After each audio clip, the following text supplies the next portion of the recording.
What is the best example of a story from 2012 that might have made a difference in the election had the media covered it fairly? For certain, the biggest one would have to be Benghazi. When that happened and it became clear that the media were turning it into a Mitt Romney gaffe story instead of a story about foreign policy failure, that was a real milestone, I think, for everyone. Watching that develop and watching them turn that into a Mitt Romney gaffe story that prompted me to write Spin Masters. Who do you think are the biggest spinners of news for Obama? Well, there are several people on MSNBC, unfortunately, who seem to think their job is to shame conservatives out of participating in public life. To watch Chris Matthews say that conservatives basically just hate black people, and that's why they're willing to let Romney stray from conservative orthodoxy, just anything to beat Obama. Do you agree that these are dogs? These are signals to people, we don't like black presidents?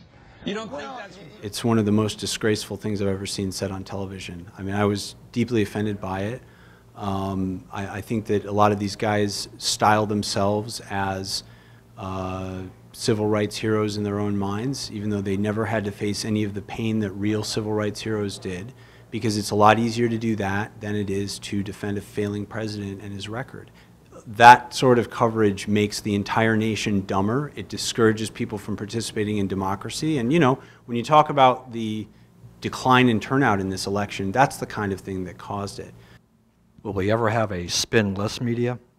No, certainly not. And what we just need is a media that we don't have to ask the question whether the refs decided the game. That's the real problem. And we're never going to have a media that looks 100% like America, nor should we aspire to that. And we certainly don't want a media that's easier on our side, on the conservative side.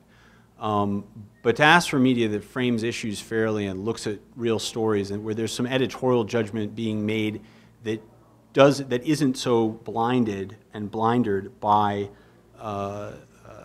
this monolithic and myopic view of the world that isn't being formed inside of this bubble. That would be something better. I mean, where there's a little bit of, where there's more involvement by conservatives, certainly, just because we often see stories that they don't. So is this media bias or media corruption? I think it's kind of both. I mean, I think there's bias. There's bias because of the sort of insular and isolated liberal bubble world that most journalists live in. I mean, newsrooms don't look like America, politically speaking.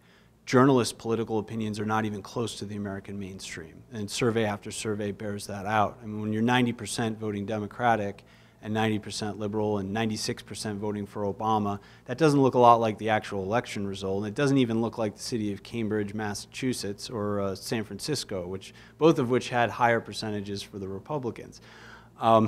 So if the news is being written by folks with those kind of viewpoints, they can try to be fair.